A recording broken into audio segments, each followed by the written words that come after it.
How's it going, everybody? Welcome back to another episode of Hive in Session. I'm your host, as always, and I'm really pleased to be joined by Craig Smith from Big Picture People today. Craig, thank you for coming on with me. Hi Ben, how you doing? Really well, thank you. And you? Yeah, good, thanks. All good, all good. Good, good, good. Now, this particular episode, Craig, I understand that you're going to be kind of taking us through how you help leaders to articulate like the big picture, the big vision as it relates to kind of company mission and values and that kind of thing. Is that right? That's correct. Yeah. So yeah, I mean, basically, what we find with organisations is that a lot of leaders they struggle to explain, kind of what the values are, what the vision is, what the strategies are, and it's often because they're a bit too close to it themselves, and often it's very complex and there's lots of moving parts, and this whole kind of term, the big picture, is entered the vernacular. You can't watch the news at the moment without anyone talking about the big picture, and I guess it's, well, what is the big picture, and how do we articulate that, and is there a consistent way of doing it? And that's kind of what I thought your audience might be interested in.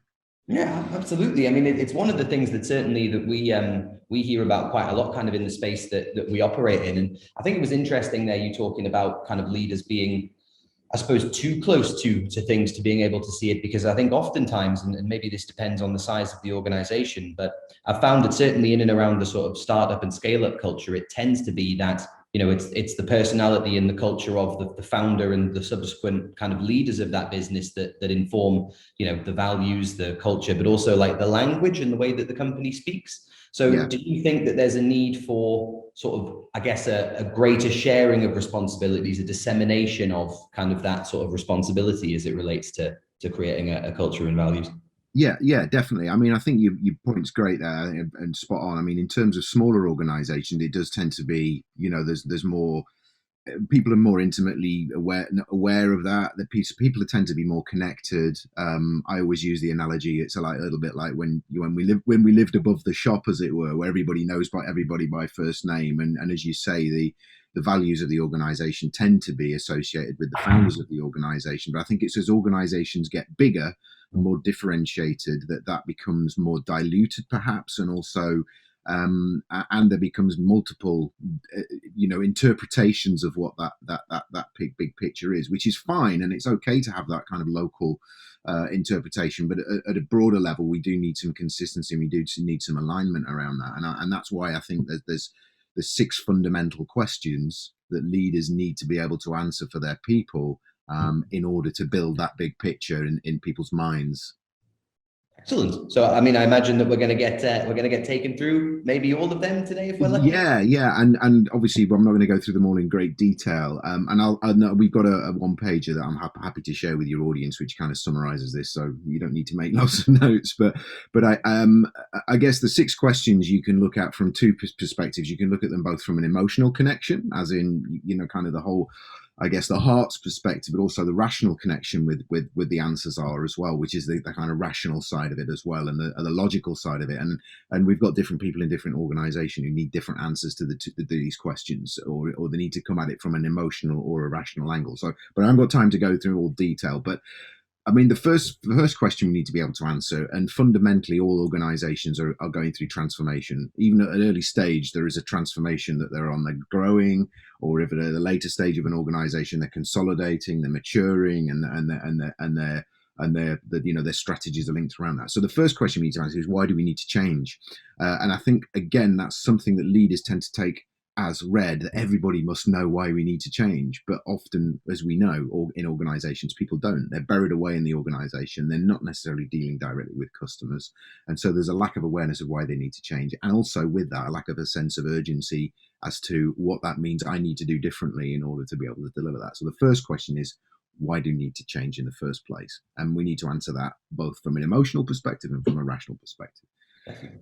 And then, if we're going to change, what are we aiming for? And these are two terms that always get mixed up with each other, and it's vision and purpose, or vision and mission. And for me, it's a bit of a kind of a well-worn path, or a well-worn analogy, I guess, is that the different way I always articulate to people is, what's the difference between a vision and a mission? If you go back to the kind of moon program, and I'm not going to tell you the janitor story, it's not the NASA janitor, but Kennedy's vision was an American flag on the moon, and his purpose and his mission was it was to beat the Russians. So the vision is the tangible manifestation of what we're all about, and the purpose is why we get out of bed in the morning. So we need to be able to articulate that for our people within the organization in the context of why we need to change. What are we aiming for, and how does that link to our underlying purpose? So why change? What are we aiming for? Then how are we going to do it? And again, there are two elements to this. One is the strategy. So, that plan, the battle plan, the 3-year plan, the 4-year plan, whatever it is. But then we also need to be able to talk about our values. And they're two, for me, they're the two connected pieces that connect together, which is how we're going to do it is both the tactics that we're going to use, but it's also how we're going to treat each other, and what are our core values about how we're going to do that. So why change? What are we aiming for? How will we do it? Then what's my role? What do you expect from me? Everybody usually then thinks about, well, that's a job description, but as we know, it's more than that. It's actually the behavioral expectations as well, and that's often the bit that organizations don't always do a great job with. As we know, they great job description, but how do you want me to deploy that? I can deliver that role in many different ways. I can do it well, I can do it badly, and the behaviors are key to that. So the next question is people need to know is, how are we doing? How have we've got this vision and we've got this purpose, and you have these expectations? How well are we doing with that? And do those measures that we are using motivate me? So we've got lots of KPIs and scorecards, but actually, does that float my boat? Does that actually interest me? Does that what I want? And is that what gets me excited about my work? And then finally, the final question, which is really the kind of where the rubber hits the road, as it were, is, are we really serious about this? A lot of organizations talk a lot about change, but do they really walk the talk? And for that, there's not only the actions, but there's also the commitment as well. How prepared are we to go the extra mile in order to deliver these ambitions that we've got? So those 6 questions, you're not going to be able to answer them all in one sitting, but for me, they are the things that make up that big picture that people need to be able to articulate to their people. Leaders need to be able to articulate consistently, but everybody needs to have that clarity in their head if we're all going to be able to be pointing in the same direction, and we need to have conversations around that. So that's the kind of premise about we approach things with, because, as I say, big picture can be a nebulous term. It can mean lots of different things to lots of people. But what we tried to do here is to put some flesh on the bone, so we can actually make it something tangible that people can understand how well we're doing in those different areas when it comes to building that big picture for our people.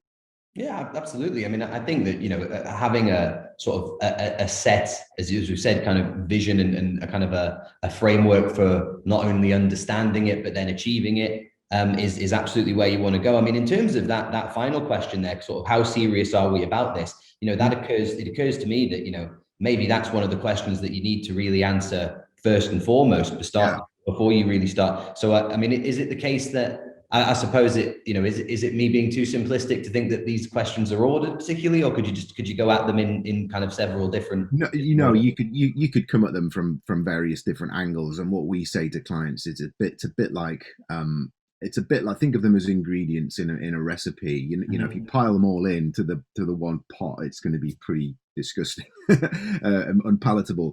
But it's about making sure that, and I think what tends to happen is organizations tend to maybe really go deep on one of these areas. They'll do a big load of things around their values, but actually without understanding where the values fit in with this kind of bigger picture.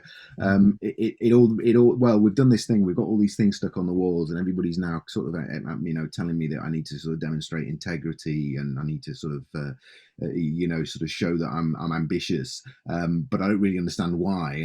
And again, it's how that fits in with all of this bigger picture. And you're right. I mean, they are the serious. I think, are they serious? There's not a specific answer that you can give to that question. People make that conclusion themselves by observing how people are acting, how people are behaving, what they're talking about. What is it?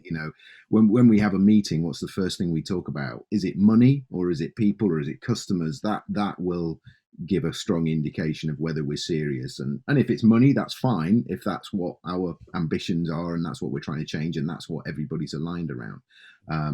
But it's that consistency, I think, is the really key thing. It's that connective tissue between all of these elements. It doesn't mean that you have to do them in any particular sequence. I think there is a logical sequence, but you can, it's consistency at the bottom at the end of the day is the key thing, I think. Yeah. And I suppose in your experience then, Craig, like as it relates to, I suppose, responsibilities and who does what as it Mm. relates to kind of achieve, like kind of, I suppose, answering all these questions, right? Now, Yeah, one of the drums that we consistently beat at Hive is that you want to be getting, people involved in these types of conversations. You want to be kind of getting people at different levels of the organization feeling like they're feeding in, they're along for the ride. You're getting that initial buy-in, and therefore whatever comes from the whatever it results in yeah, is more likely to be kind of sticky and meaningful and a bit more long lasting because everybody's kind of participated, right?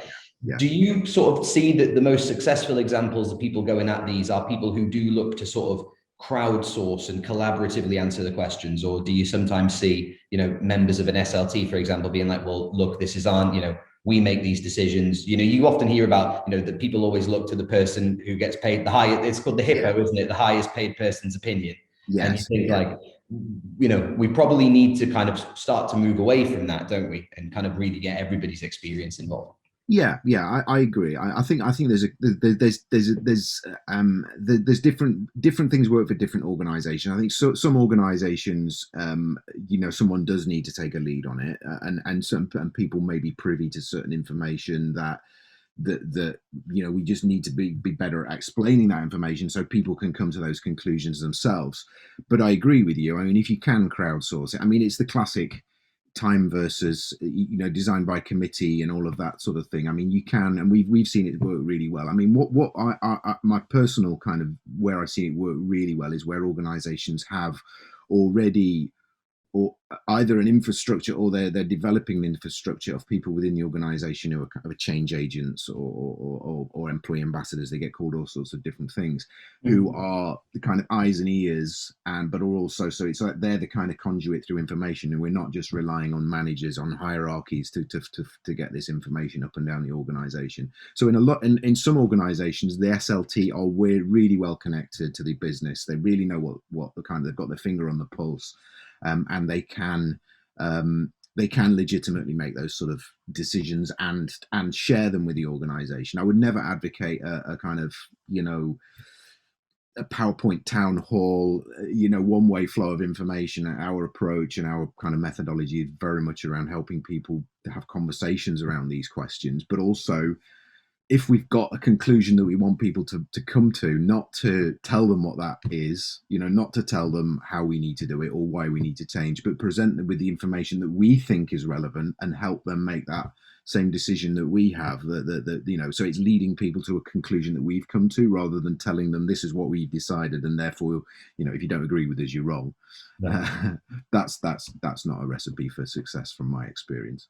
I'd be inclined to agree. And yeah, I guess in the other really interesting part of this, I suppose, is we've looked at it from kind of the like theoretical perspective, but when it comes to actually like executing and facilitating things like this, what Yeah. are kind of a couple of formats that you found to be particularly successful?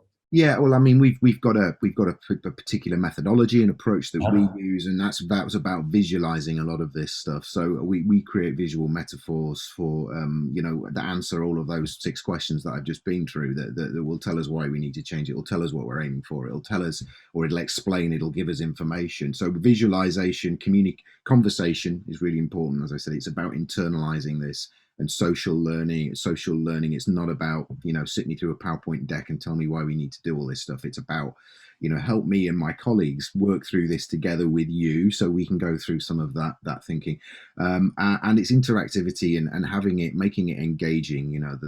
There's a lot of internal communications work around this, or a lot of internal communications are very, very passive. It's very one way. Even with technology, I think there's a danger that we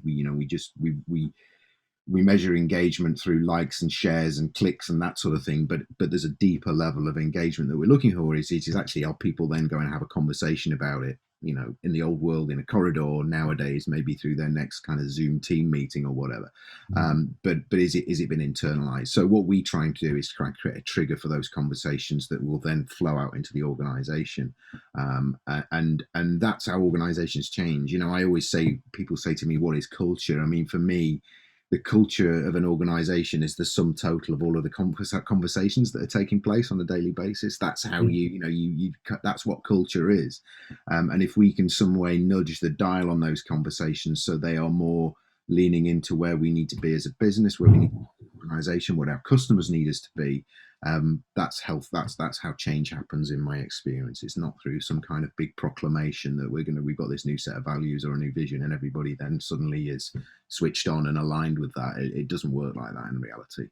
No, I mean, I think I saw it. One of the best ways I saw it referred to for me is like, culture is what people in your company do when they think no one's looking. That's brilliant. Yeah, absolutely, yeah. That's kind of for me is what and it's like, even kind of, I think back to different companies that I've been in, and we've kind of, I think maybe at previous organizations, we've been kind of bought into this idea of culture as a marketing term, right? You see, you hear the word culture and you immediately think of, a dog in a bean bag and that kind of thing, and you're like, well, look, that's recruitment, that's marketing. That isn't actually what the culture of an organization, it's not what you have, it's what you are. Yes, exactly. The old definition used to be, the way we do things around here. And it's all that stuff that is really difficult for when you hire people. It's the bit that's the hardest thing to get across to them. You can show them, how they clock in or where the loos are and what you do if when you make your lunch and how you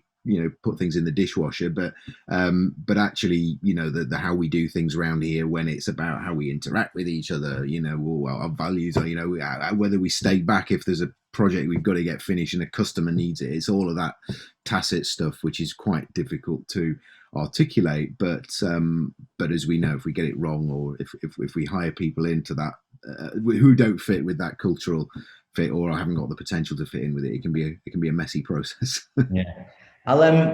It's been a really interesting conversation, Craig. I'm going to close us out with this question, just because I feel like it's quite fitting, and I think it seems to me that kind of the period that we've all kind of lived through over the last 12 months, and let's say the period that we're all entering into kind of over the next 12 months, say, seems to me to be kind of particularly fertile ground for organizations to start asking themselves these questions.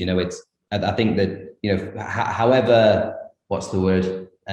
Forcefully you or not, you want to apply change or have change applied to you as an organization, the genie's not going back in the bottle. So it seems to me that now is the opportunity to have a bit of a reboot. So it is now the right time for businesses to be having these conversations. Oh, definitely. I mean, one of the kind of things that we're hoping for is that organizations will take this opportunity to have to invite people into a conversation. I mean, my more pessimistic side tells me there's going to be a mad panic just to kind of rebuild balance sheets and and bring in money as quick as we can, however we can. But I do think we're at a pivotal moment. I know this gets overused, I think, but I do think we're at a pivotal moment where we've got two things. We've got an opportunity to really reevaluate how we work and how we go forward. And that means that we need to maybe redefine who we are and how we do things, all the things we've been talking about this morning. But I also think organizations have got an amazing, consistent frame of reference for their people about actually how resilient we can be and how we can adapt to things that we probably, 14 months ago thought we would never adapt to. So I do think we need to debrief people. We need to bring people back, and we need to say, what have we just been through and what can we learn from it, and how can we use that to be a better organization and treat each other more humanely as well. So I do think we're at that point. And one of the things we're talking to clients about is how are you going to have that conversation, and can we help you to kind of create that conversation? Because I think it's a really, really critical conversation that I just hope we don't miss the opportunity, because I think we'll kick ourselves if we do. Yeah.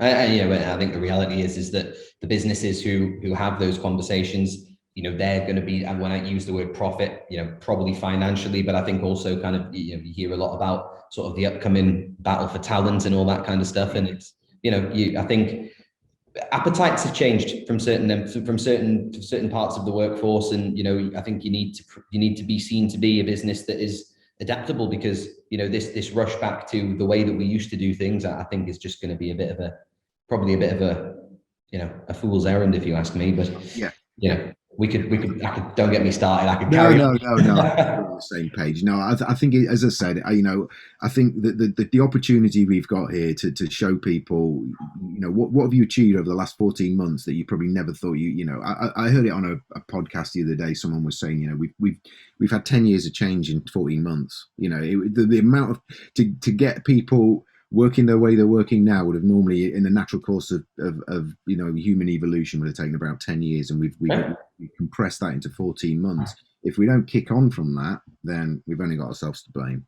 Yeah. I mean, to go with your moon landing analogy, the leap in technology that was facilitated by the race to the moon, Exactly. and it was that level of innovation was unprecedented, and Exactly. we're stood, I guess, on similar ground nowadays. But anyway, Craig, thank you very much for having Pleasure, me, Ben. well, having us for talking to me today. Yeah. For anybody who wants to follow up with the one pager or hear more about you, or carry on the conversation, where's a good place for them to reach you?